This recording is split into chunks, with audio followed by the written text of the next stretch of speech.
estudos, ainda dentro do livro do Apocalipse, mas é uma nova série. Nós queremos falar sobre a Nova Jerusalém, e eu creio que quando a gente viaja e vai para uma cidade, via de regra, nós queremos saber como é este lugar, como é esta cidade, como será o local onde nós vamos tirar férias, né? Só que o Novo Céu e a Nova Terra não é o lugar onde a gente vai tirar férias. É o lugar onde para sempre nós vamos morar. E nós queremos falar sobre este lugar, lugar onde sempre vamos morar. Quero convidá-los para que abramos a palavra do Senhor em Apocalipse capítulo 21, do versículo 1 ao versículo de número 8.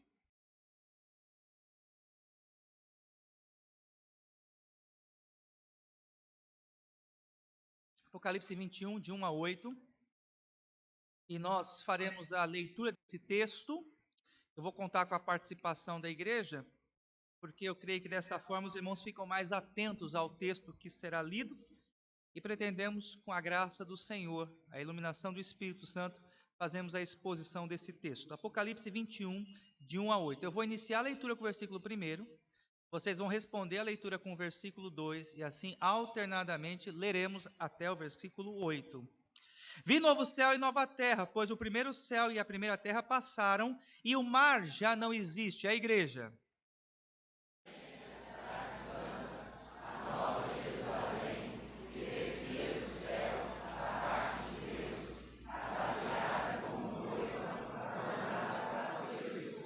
Então ouvi grande voz vinda do trono, dizendo: Eis o tabernáculo de Deus com os homens, Deus habitará com eles, eles serão povos de Deus, e Deus mesmo estará com eles.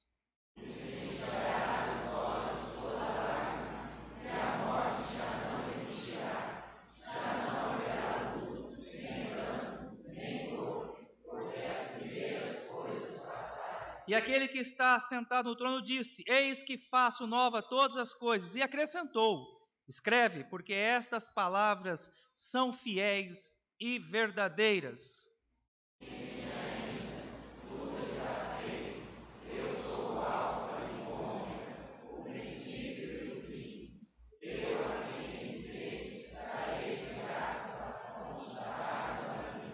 O vencedor dará estas coisas: eu lhe serei Deus, e ele me será filho.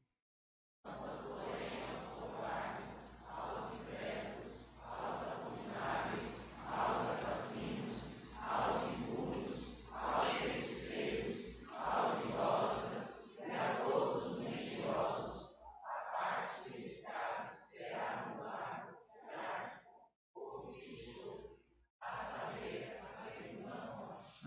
Vamos orar? Vou convidar o nosso seminarista Vanderlei, que vem aqui à frente, e pedir ao Senhor Deus que ilumine a exposição do texto que será pregado agora.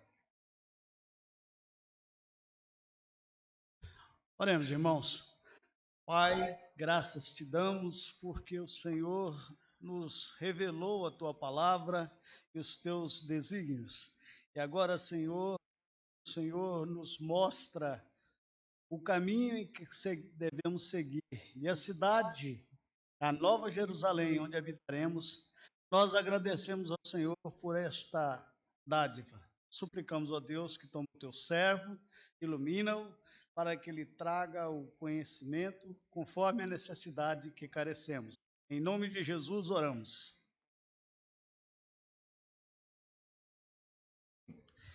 Amados irmãos, versículo 1 diz: Vi novo céu e a nova terra. Aonde estará a nova Jerusalém? No novo céu e na nova terra. Então é importante que eu e você entendamos, em primeiro lugar, que a nova Jerusalém, a Canaã celestial, ela é parte do novo céu e da nova terra. Eu quero começar o estudo dessa manhã tratando sobre uma questão que envolve o chamado aniquilamento do universo. Existem duas linhas de interpretação sobre essa expressão vi novo céu e nova terra. Existe um ramo da ala evangélica que afirma que todo o universo será aniquilado e tudo será feito novo. E há uma outra linha, que é a que nós adotamos, a Igreja Reformada, que o universo ele não vai ser aniquilado, mas que ele será renovado. Ele será purificado com fogo e ele será renovado.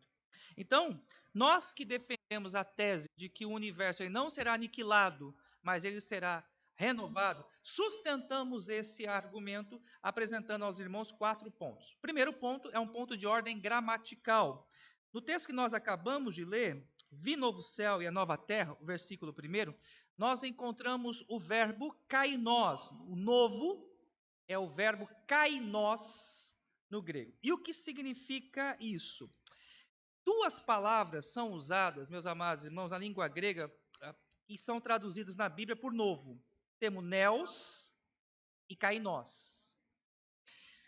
Quando falamos sobre algo que vem a existir, sendo que antes não havia, um novo, usa-se no Novo Testamento a expressão neos. É algo novo, uma novidade, veio a existir. Quando se fala sobre algo renovado, algo que era velho e que agora torna-se novo, os escritores sagrados, eles usam a expressão kainos. Então aqui, nós encontramos nesse texto 2 vezes a expressão kainos. Vi novo céu, novo, e vi nova terra. O seguinte argumento que nós sustentamos para comprovar que, na verdade, haverá uma renovação e não a criação de um novo universo, é Romanos 8, 20 e 21. Por gentileza, abra a sua Bíblia ali. Romanos 8, 20.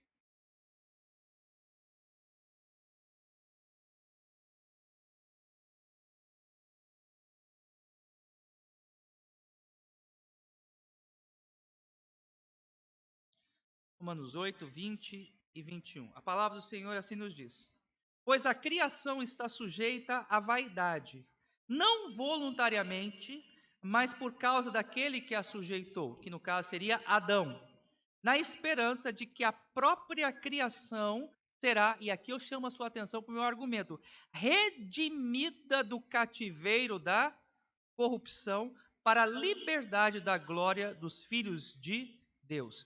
O que nós defendemos aqui? Vejam só. Na verdade, a terra, ela também foi manchada, maculada pelo pecado.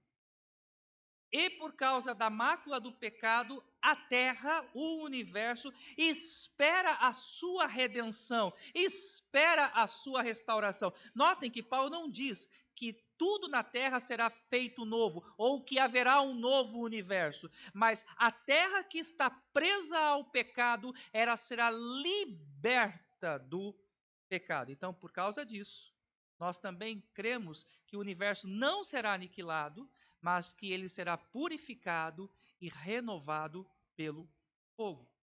Terceiro argumento, nós usamos para sustentar a tese de que o universo não será aniquilado, mas que ele será renovado. A analogia que existe entre os corpos na ressurreição. Por gentileza, abra sua Bíblia, 1 Coríntios capítulo 15, versículo 44. 1 Coríntios 15, 44.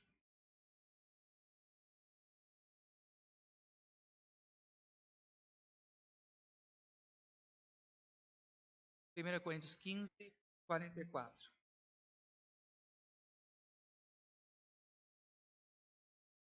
A palavra do Senhor assim nos diz: semeia-se o corpo natural, ressuscita corpo espiritual. Se há corpo natural, há também o corpo espiritual. O argumento de Paulo é o seguinte: o nosso corpo aqui natural, ele é a semente do corpo que nós teremos no novo céu e na nova terra. A Bíblia não fala de um corpo em novidade, que não existia e que veio a existir. Mas a Bíblia, ela fala de um corpo renovado, de um corpo glorificado. Então, esse nosso corpo aqui, esse teu corpo aí, ele é a semente do corpo que você terá no novo céu e na nova terra. Esse corpo corruptível será incorruptível. Esse corpo mortal será imortal. Esse corpo manchado pelo pecado, ele será um corpo glorioso, que jamais voltará a ser manchado pelo pecado. Observem que se nós seguirmos essa analogia que nós encontramos aqui acerca dos corpos, a Bíblia mostra claramente, eu quero que vocês guardem bem isso, que nós não vamos ter um outro corpo que vai existir, mas esse corpo já existe e ele será então renovado. Quarto e último argumento que eu apresento aqui para os amados irmãos, no sentido de que a Terra ela vai ser renovada e não que o universo há de ser aniquilado, é a ausência do mar. Vou explicar isso para vocês. Voltem lá para o texto base, Apocalipse 21, versículo 1. O texto diz: Vi novo céu e nova terra, pois o primeiro céu e a primeira terra passaram, e o argumento aqui, e o mar já não existe. Então vamos entender essa expressão aqui. Algumas pessoas falam assim: pastor, então no novo céu e na nova terra não vai existir o mar? Vai existir o mar como nós conhecemos, mas eu e você precisamos relembrar que algumas figuras dentro da literatura judaica, elas têm uma mensagem, ou seja, o mar aqui ele é simbólico. E a pergunta que surge é: o que significa o mar no livro do Apocalipse? Quando o apóstolo João ele faz uso dessa expressão, o que ele quer dizer? Eu creio que o apóstolo João ele quer dizer duas coisas aqui, meus amados irmãos, quando ele faz uso da expressão o mar já não existe. Primeiro, o mar representa tudo aquilo que contamina. Vou repetir. O mar representa, dentro da literatura judaica, tudo aquilo que contamina. E alguém fala, mas pastor, da onde o senhor inventou isso? Da onde o senhor fundamenta essa tese? Por gentileza, Isaías 57, 20. Isaías 57, 20.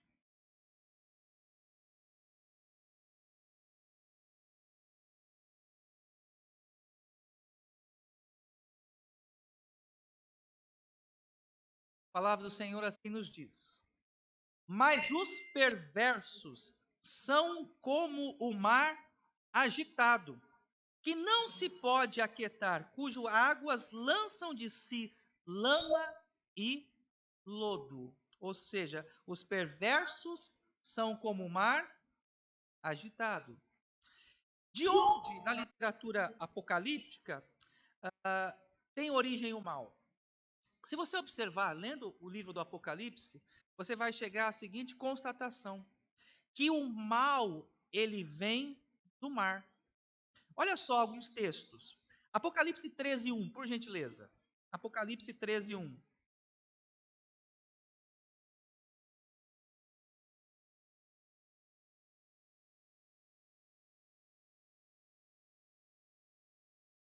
Apocalipse 13, 1 diz: Vi emergir da onde?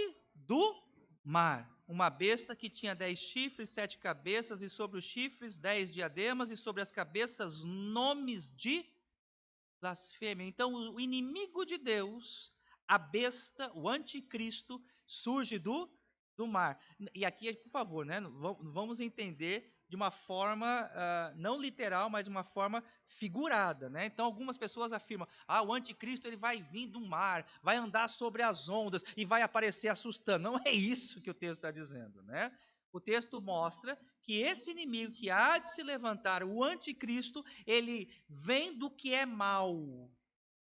Na literatura judaica, o mar representa o mal, a origem do mal. Vou dar ainda mais um texto aqui para fundamentar esse meu argumento, para ficar bem claro que me veio aqui à memória. Daniel capítulo 7, por gentileza. Daniel 7, versículos 2 e 3. Daniel 7, versículos 2 e 3, a visão de Daniel.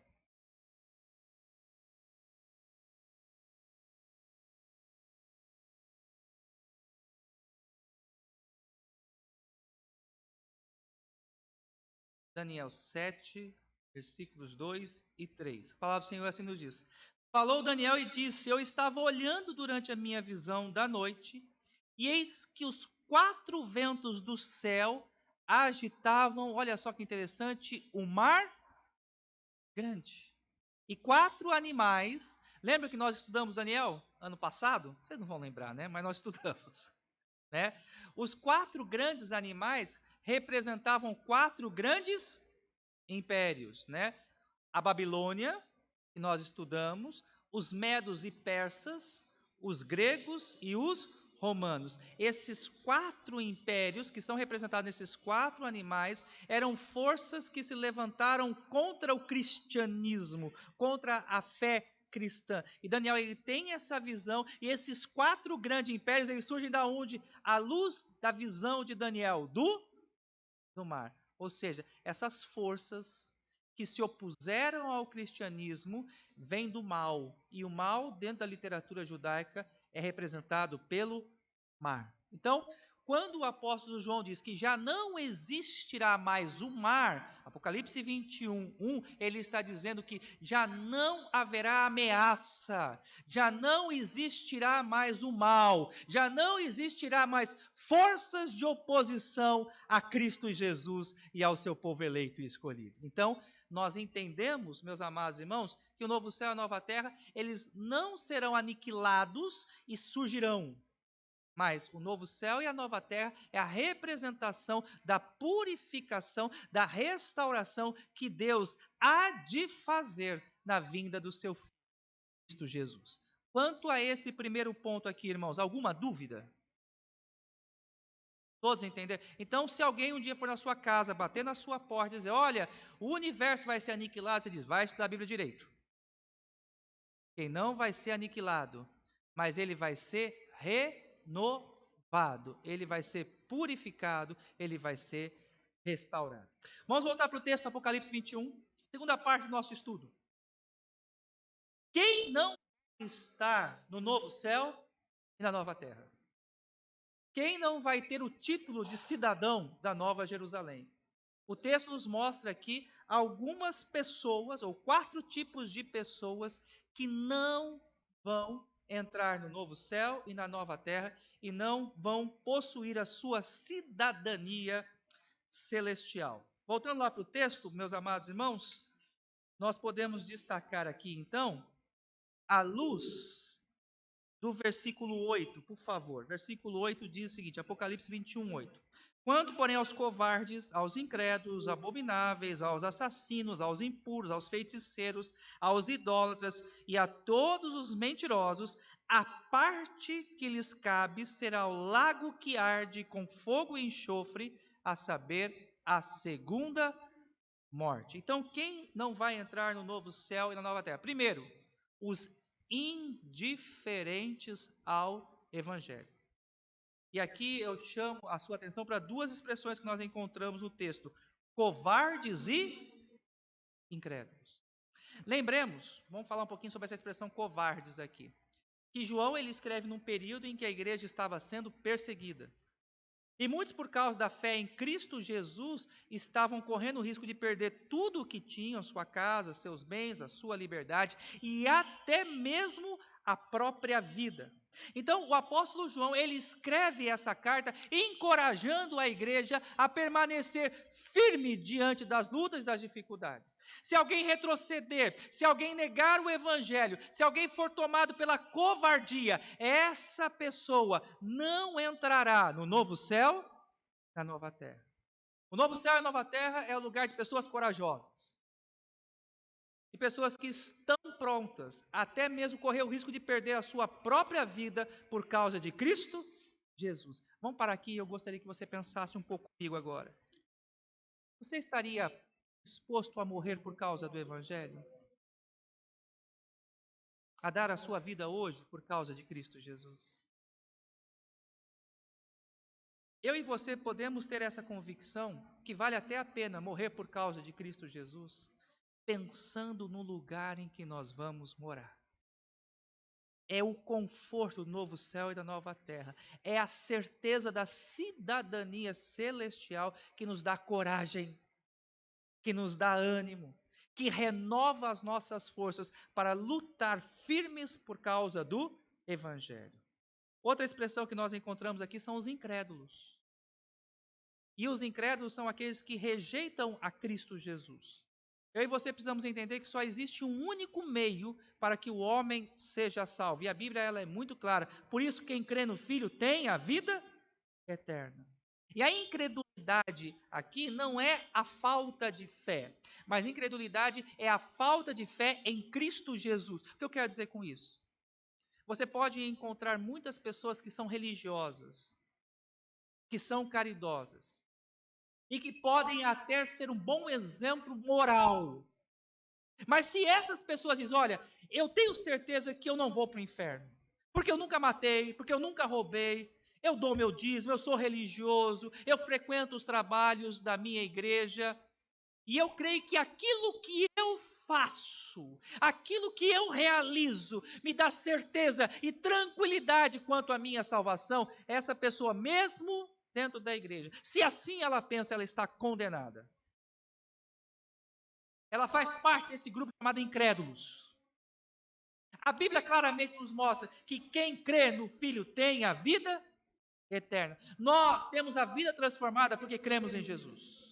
Nós entregamos os nossos alimentos aqui, contribuindo para as pessoas necessitadas por causa da fé em Cristo Jesus. Não é para sermos salvos, é porque nós já fomos salvos. Então a Bíblia nos mostra claramente que os indiferentes ao Evangelho, os covardes e os incrédulos, eles não entrarão no novo céu, na nova terra. O segundo grupo, os moralmente corrompidos. Se você observar lá no versículo de número 8, o texto faz menção de 3 tipos de pessoas que são moralmente corrompidas: os abomináveis, os assassinos e os impuros. Deixa eu tocar numa ferida. Está chegando a época de carnaval. E é muito comum a gente ouvir pessoas que, mesmo dentro da igreja, possuem planos de aproveitar esse feriado, de aproveitar esse momento para extravasar. E até mesmo alguns falam, principalmente alguns jovens, esse é o momento de extravasar mesmo, de aproveitar. Depois eu pulo o carnaval, eu vou no baile, eu faço o que aconteço, depois eu venho e peço perdão para Deus e está tudo certo. Se você pensa assim, você é um abominável. Vou repetir. Se você pensa assim, se você conduz a sua vida assim, à luz da Bíblia, essa expressão é um abominável. O crente ele tem o temor de Deus no coração. Ele não se entrega à promiscuidade, ele não se entrega à impureza, pensando dessa forma que depois está tudo bem, está tudo certo, porque eu venho e peço perdão a Deus dos meus pecados. Se você pensa assim, se os seus valores são esses, provavelmente você não passou pela experiência do novo nascimento. Porque a palavra de Deus claramente nos mostra que quem passa pela experiência do novo nascimento está sujeito a cair? Está. O crente tropeça? Tropeça. Mas o que acontece por causa do novo nascimento, irmãos? Quando o crente ele tropeça, ele se entristece. Ele se arrepende. Cai o seu semblante. Ele se envergonha do pecado. O texto nos mostra que os abomináveis, os impuros, os moralmente corrompidos, essas pessoas não entrarão no novo céu e na nova terra. Não existe evangelho que não transforma.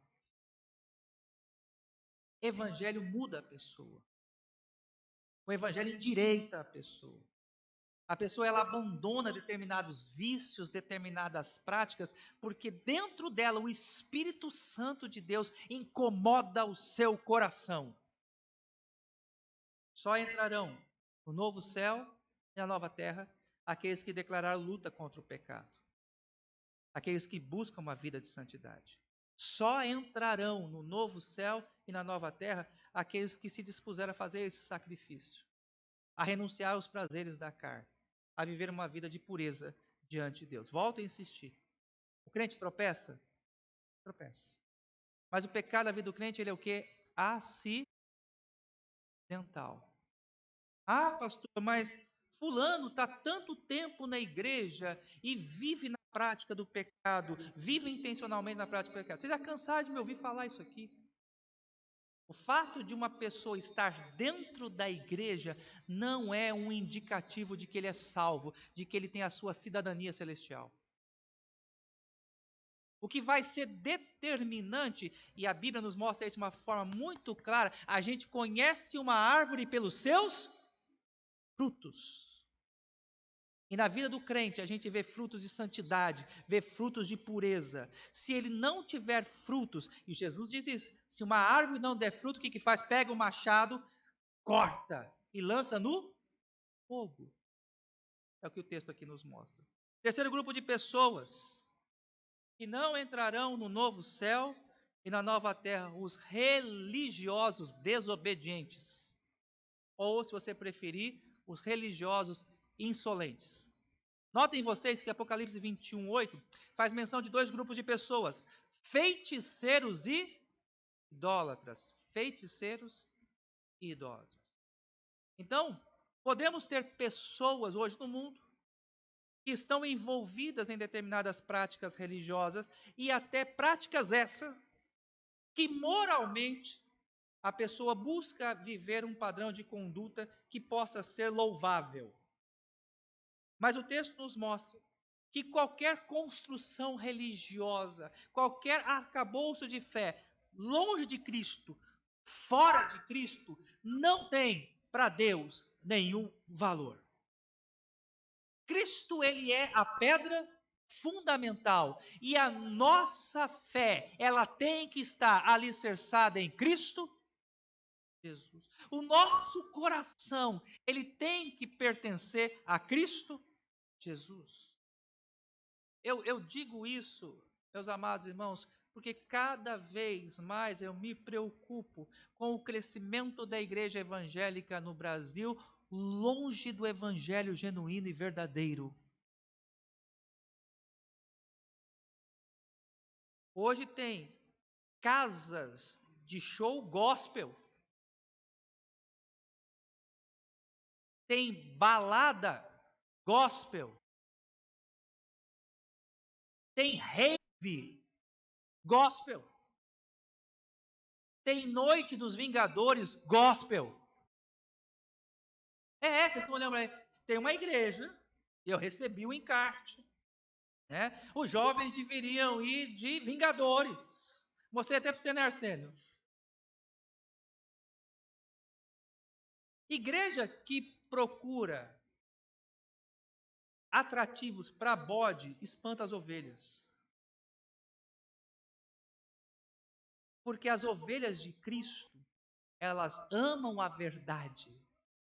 Elas se alimentam da verdade. Nós temos tido a graça no conselho, os presbíteros aqui estão. Aqueles a quem Deus tem trazido à igreja, Deus tem nos abençoado, a igreja tem crescido. Todos esses estão aqui, está ali a Duda. Se você perguntar para a Duda, ela vai te responder. Veio para cá por quê? Por causa da palavra. Por causa da pregação. As ovelhas de Cristo amam a palavra. As ovelhas de Cristo, elas têm desejo de ouvir a palavra de Deus. A igreja evangélica hoje, ela tem gasto seus recursos, tem gasto fontes de rendimento, podemos assim dizer, para entreter bode. E está esquecendo de alimentar as ovelhas de Cristo Jesus. Portanto, nós precisamos entender, meus amados irmãos, que a fé genuína, a fé que salva, é a fé que está alicerçada em Cristo Jesus. E aqui eu destaco também a questão da idolatria. Vale aqui a gente destacar, meus amados irmãos, quem está no centro do nosso coração. E nós jamais podemos nos esquecer que não podemos fazer essa dicotomia, essa separação entre Cristo Salvador e Cristo Senhor. Eu não posso querer apenas o Cristo Salvador.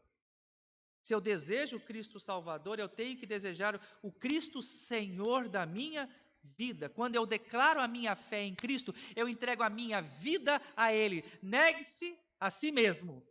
Tome a sua cruz e siga-me.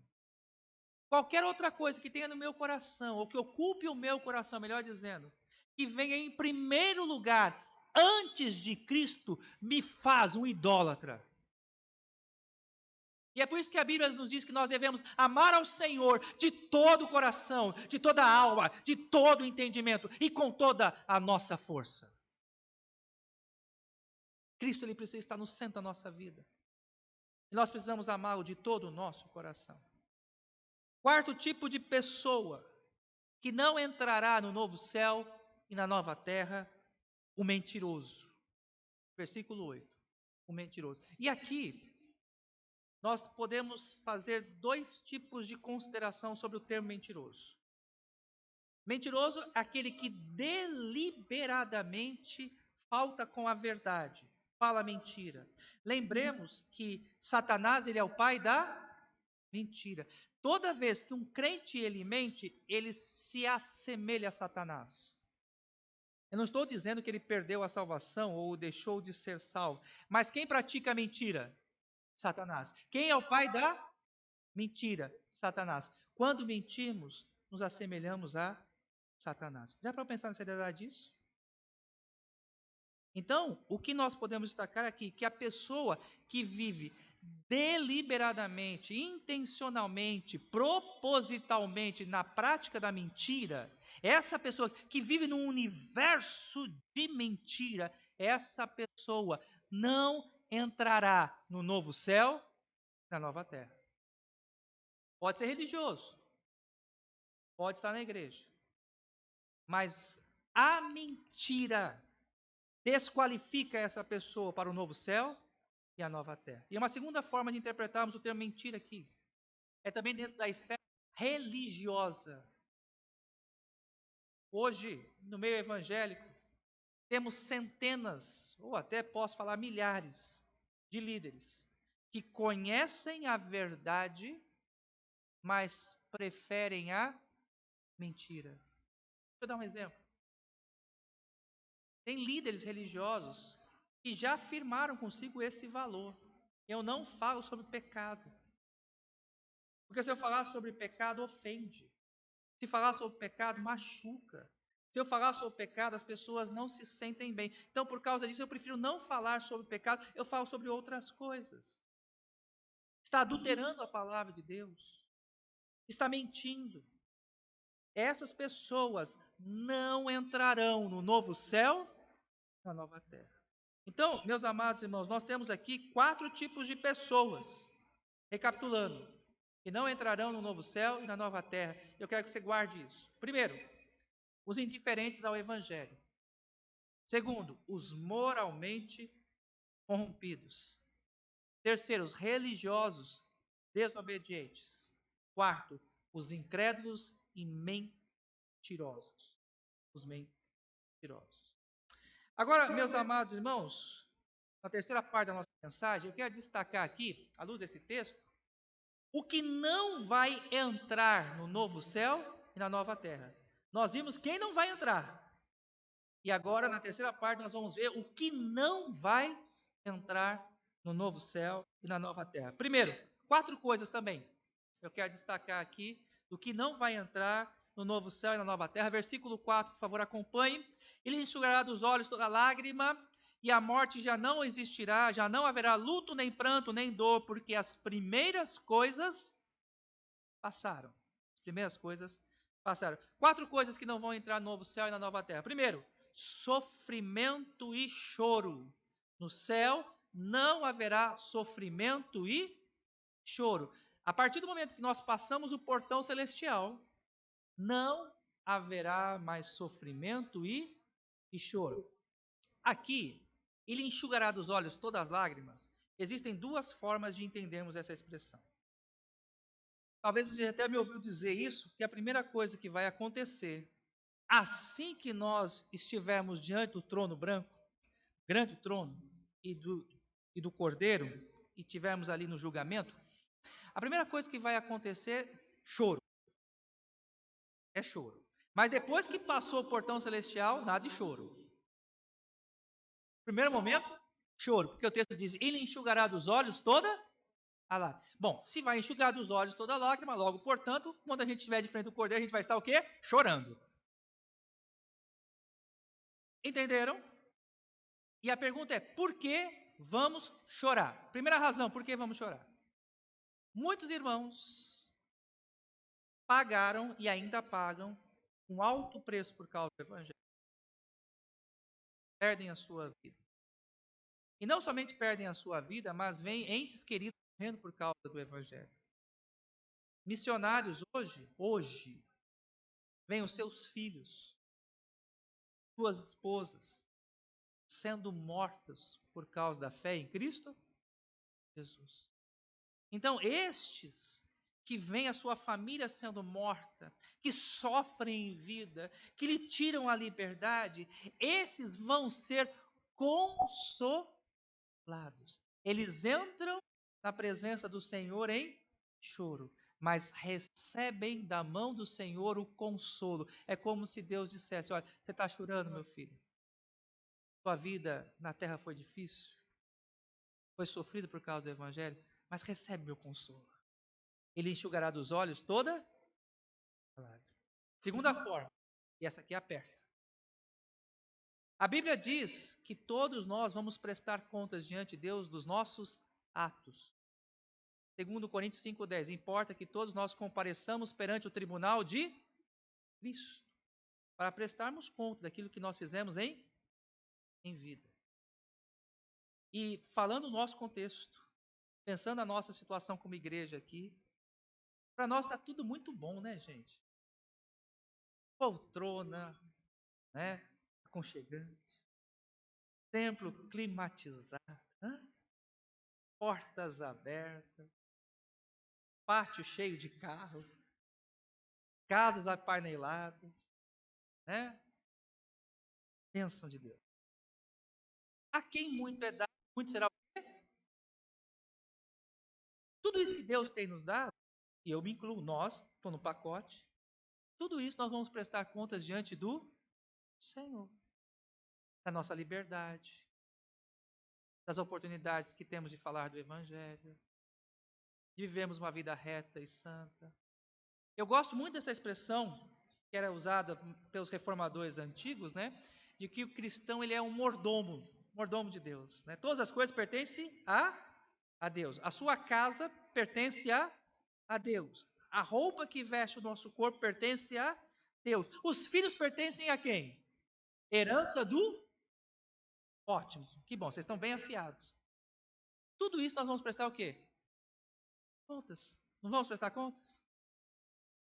Eu quero falar àqueles irmãos que dizem: ai, pastor, eu já trabalhei tanto, eu já fiz tanto, eu estou cansado. Você vai prestar conta o resto dos seus dias diante do Senhor. Dos seus dons e talentos, das suas habilidades. Você vai prestar contas diante do Senhor. E aí, nesse dia, meus irmãos, nesse dia, na hora que você estiver frente a frente com o Cordeiro que é leão, que aquele que tem os seus olhos como chama de fogo, que tem a sua voz como o som de muitas águas, você vai chorar. Eu vou chorar também. Sabe por quê? Porque nós vamos ver que podíamos fazer muito mais e não fizemos. Mas Deus é amor. Ele é justiça, ele é justo, mas ele também é amor. Mesmo tendo ali diante do Senhor visto o quanto nós deveríamos ter feito e nós não fizemos, e o quanto nós erramos também em não termos administrado corretamente aquilo que o Senhor Deus nos deu, Ele vai dizer assim: filho, eu te amo mesmo assim. Você poderia ter feito e não fez, mas eu te amo mesmo assim. E lhe enxugará dos olhos toda a lágrima. Depois que passou os portões celestiais, não tem mais choro. Depois que teve esse acerto de conta, recebemos do Senhor o consolo, não haverá mais pranto e choro. Segunda coisa que não haverá no novo céu e na nova terra: morte. Nós seremos imortais. Ou seja, viveremos para sempre. Terceira coisa, que não haverá mais no novo céu e na nova terra: o luto. O luto. A morte para nós é a separação entre o corpo e a alma. Morte é a separação entre o corpo e a alma.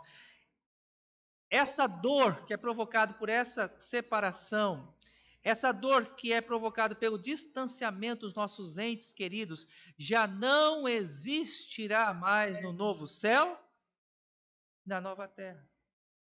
Nós jamais nos reuniremos novamente para chorar por aqueles que partem, por chorar por aqueles que nos deixam. Não haverá mais no novo céu, na nova terra, essa experiência. Não haverá novo céu e nova terra funeral. Não haverá no novo céu e nova terra ofício fúnebre. Não haverá no novo céu e nova terra velório mais. Não haverá mais a dor da separação. E por último, não haverá no novo céu e na nova terra dores intensas no que se refere ao aspecto físico e emocional. Não haverá mais dores intensas no que se refere ao aspecto físico e emocional. Por quê? Porque já não existirá mais o pecado. O que provoca em nós a dor? Pecado. O que traz em nós sofrimento? Pecado. Qual é a causa da ansiedade? Pecado. Todo o mal que existe, toda a fonte de sofrimento, toda a origem de sofrimento vem do pecado. E como já o pecado não existirá mais, já não haverá também dor. Sinônimo de pecado, ou resultado do pecado, melhor dizendo, é dor. A ausência do pecado traz como resultado felicidade eterna. Então, portanto, meus amados irmãos, nós podemos afirmar que no novo céu e nova terra não haverá dor física e nem emocional. Vamos falar sobre a Nova Jerusalém, né, que esse é o assunto dos próximos estudos, ok? E agora eu quero chamar a sua atenção para a Nova Jerusalém, a cidade do novo céu e da nova terra. Versículos 2 e 3, Apocalipse 21, versículos 2 e 3. Vi também a cidade santa, a Nova Jerusalém, que descia do céu da parte de Deus, ataviada. Ataviada é enfeitada, como noiva, adornada para o seu esposo. Então ouvi grande voz vinda do trono, dizendo: Eis o tabernáculo de Deus com os homens, Deus habitará com eles, e eles serão povos de Deus, e Deus mesmo estará com eles. Primeira coisa importante que eu chamo a sua atenção é que na visão de João, a Nova Jerusalém, ela é destacada. A Nova Jerusalém, ela é destacada. Novo céu e nova terra. Dentro do novo céu e da nova terra haverá a cidade santa, a Nova Jerusalém. Os olhos de João poderiam voltar para outras coisas, mas do novo céu e da nova terra que ele tem ali, a antevisão, o que chama a atenção do apóstolo João é o esplendor e a beleza do novo céu e da nova terra. Diz, olha só, vi também a cidade santa. Segunda questão importante. A Nova Jerusalém, ela desce da parte do céu. Ela desce do céu, melhor dizendo, que descia do céu da parte de Deus. Então, é essa visão da cidade com os seus moradores vindo do céu, é como se João estivesse enxergando ali a aprovação de Deus, a presença de Deus, é algo celestial, é algo puro, é algo glorioso, é algo divino, porque vem do próprio Deus, não é algo produzido pela mão do homem. Não é algo feito pela criatividade humana. O novo céu e da nova terra vem da parte de Deus, vem do próprio Deus, é criação do próprio Deus, foi o próprio Senhor quem a formou. Terceira verdade que nós podemos destacar aqui, meus amados irmãos, ela é belíssima. E nós encontramos aqui a figura da noiva, né? Diz assim, ataviada como noiva, adornada para o seu esposo. Qual é o dia que a mulher se veste de uma forma mais bonita? É o dia que a mulher se veste de uma forma mais bela. É o dia do seu casamento. Dia de regra tem que ser esse, né? A mulher ela passa o dia todo se preparando, no dia anterior também, né? Agora hoje tem as clínicas, né? O dia da noiva, recebe massagem, e passa creme, e arruma o cabelo, e faz tudo aquilo, né? Por quê? Porque é o grande seu grande dia. É o seu grande momento. É o dia do seu casamento. E é essa figura que nós encontramos aqui da igreja. Então, a igreja, o novo céu e a nova terra, ela é belíssima, ela é cheia de glória e formosura. Versículo 3. Então ouvi grande voz vinda do trono. Ela é governada pelo Senhor. Ela é governada por Deus. Ali já não haverá mais a influência do mal, já não haverá mais a mentira, Satanás já não terá mais influência e Deus exercerá o seu pleno governo nesse lugar. Versículo 3 ainda destaco. Ela será o lugar de habitação de Deus com os homens. O versículo 3, Deus habitará com eles, eles serão povos de Deus e Deus mesmo estará com eles. Vou destacar aqui algo importante. E esse aqui é um assunto polêmico e difícil. A afirmação que eu vou fazer aqui, eu vou ter que explicar com bastante calma para os irmãos. Vocês aguardem. Nós não vamos, no novo céu e na nova terra, ver o Senhor em toda a sua glória. Vou repetir. No novo céu e na nova terra, nós não vamos ver o Senhor em toda a sua glória. Eu vou explicar o porquê.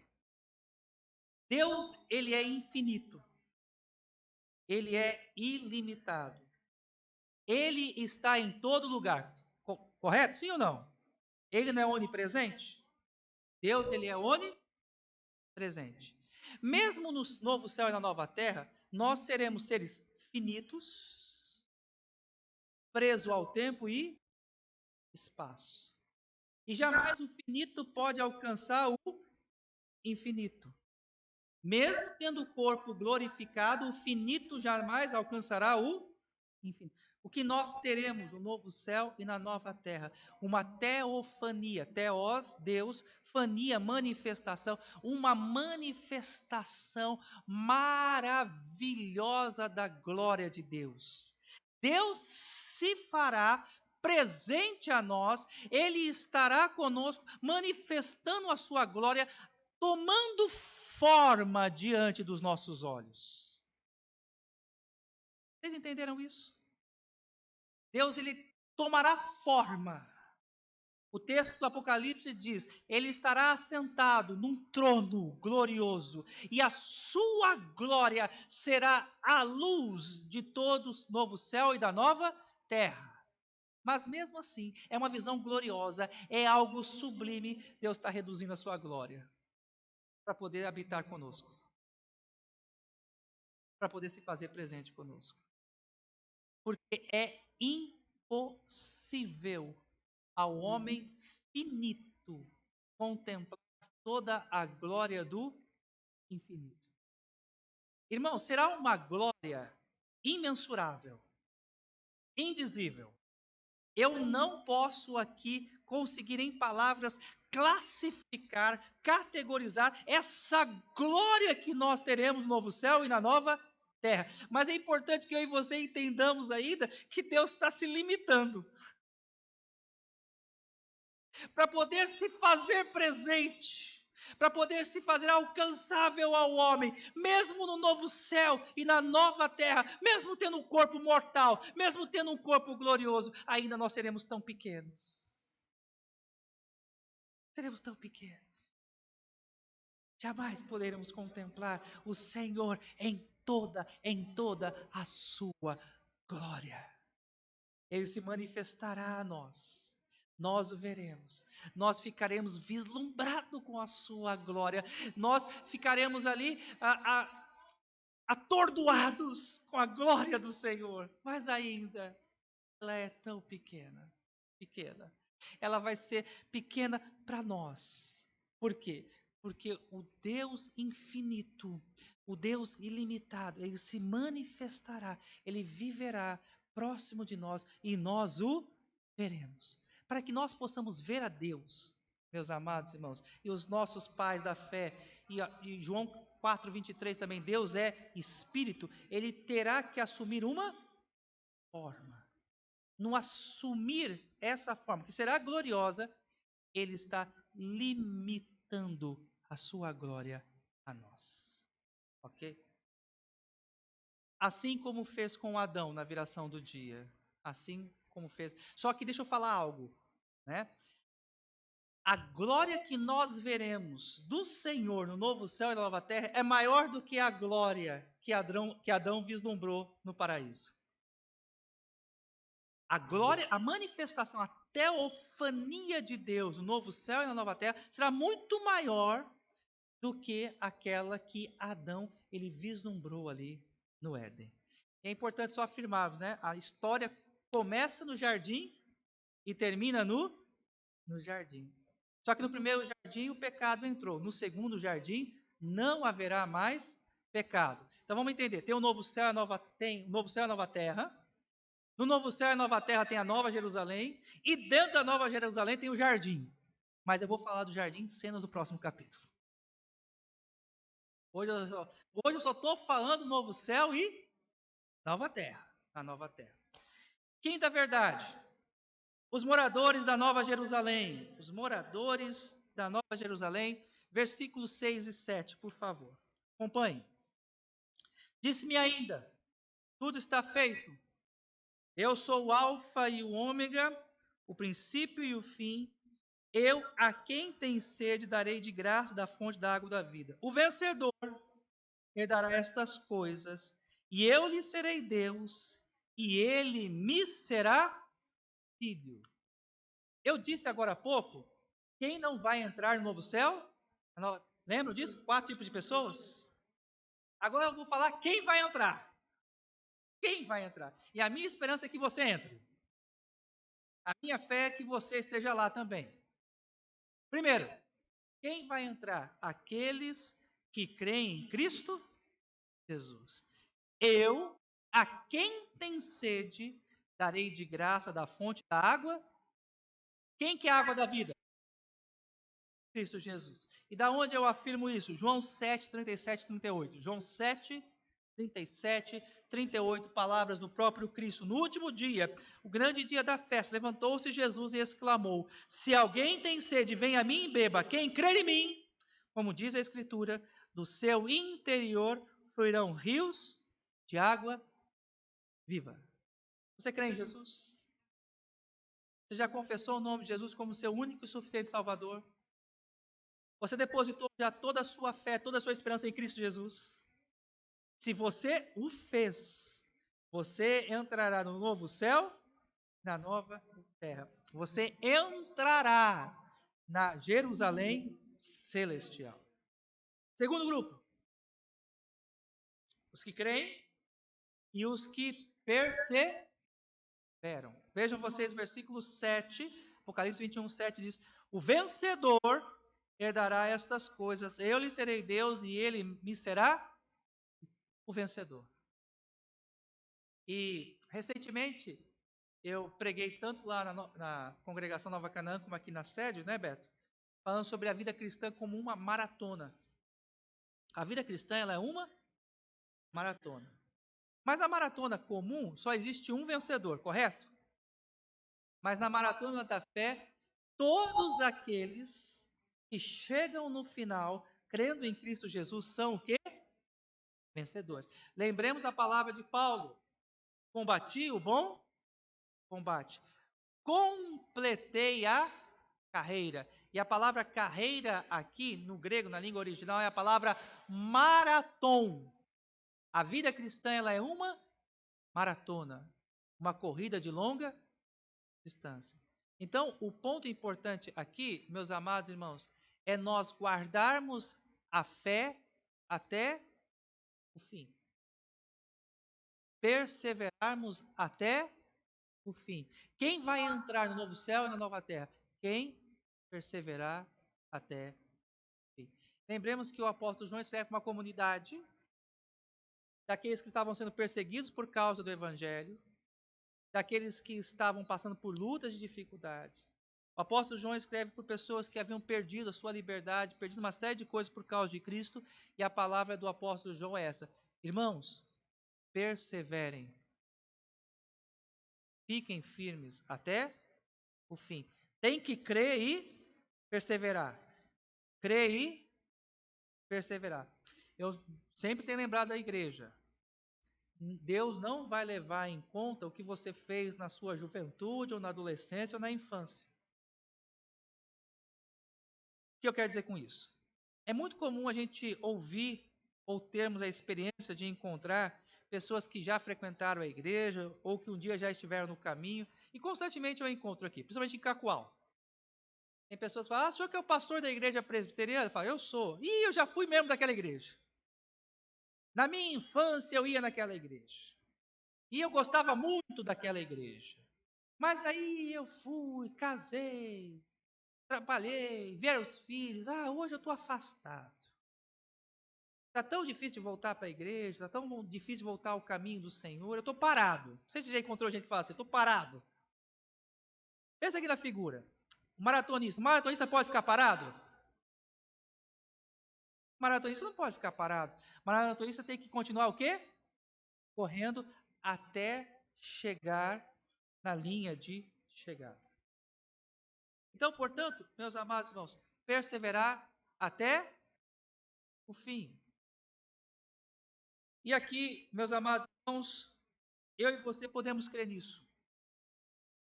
Eu e você podemos crer nessa verdade. E por que nós podemos crer nessa verdade? Porque o pastor Alessandro está falando? Não. Vejam vocês, por gentileza, o versículo 5 a 6. Versículo 5 a 6. Diz o seguinte: e aquele que está sentado no trono diz: eis que faço novas todas as coisas, e acrescentou: escreve. E olha só isso aqui que é importante, porque estas palavras são fiéis e